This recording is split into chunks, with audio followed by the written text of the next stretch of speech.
Boko to Alcancia, back to Boko. Finds the opening sa likod.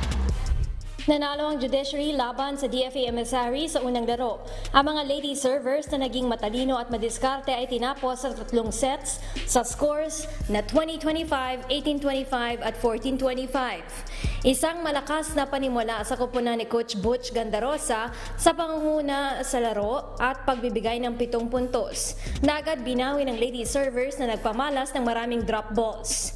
Sa second set, magandang mga ball saves ang ipinakita ng DFA na pinilit na mapalapit ang scores sa lady servers.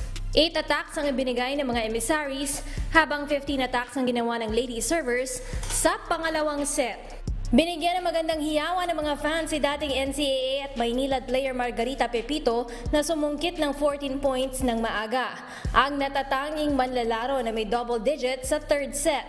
Ngunit agad naman ulit itong binawi ng judiciary team sa kanilang team effort.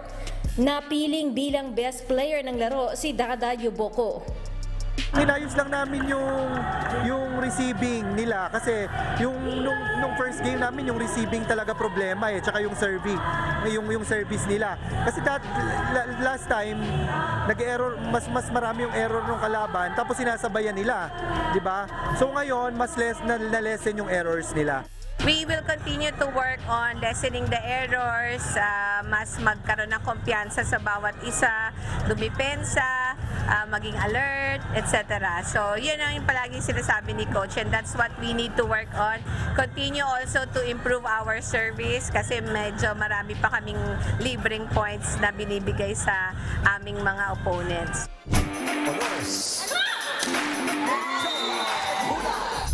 Dalawang malakas na koponan ang nagarap sa second game, ang PNP Lady Patrollers at AFP Lady Gunners. Ang dalawang koponan na ito ay nagtapat din ng pre-season games noong nakaraang August 3 sa Celebrity Sports Plaza kung saan nanalo ang AFP sa best of 3 sets. Sa first set, nagpasabog agad ang Lady Gunners 17-25. Nagpamalas ang Lady Gunners ng 10 attacks sa second set upang tumaas muli ang lamang sa 6 na puntos 19-25. At sa wakas, inangkin ng AFP ang third set 11-25. Ang veteranong manlalaro na si Patty Orindain ang best player of the game.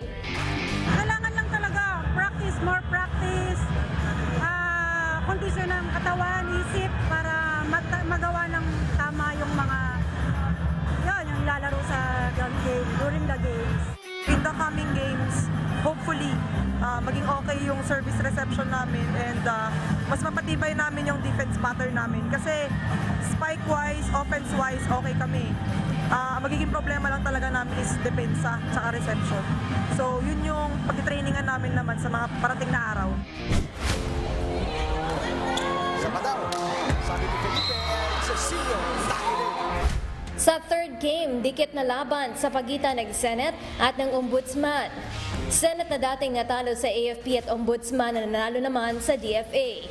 Nakuha ng squad ni Premier Coach Roger Goreyab ang panalo sa 4 na set matapos magpakita ng determinasyon sa laro upang bumalik sa pagkatalo noong opening day.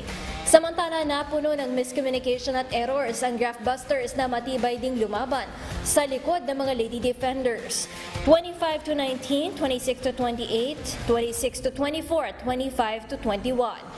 Best player of the game, si Sheila Cecilio. Kami, nagpo-focus kami dun sa sa reception, sa ball handling kasi pinaka-importante yun Yung composure lang nila, sinasabihan ko lang sila, huwag mawawala, mag-focus maigi. Kasi mahirap lang, huwag ninervyosin kasi hindi naman mga professional na player yan.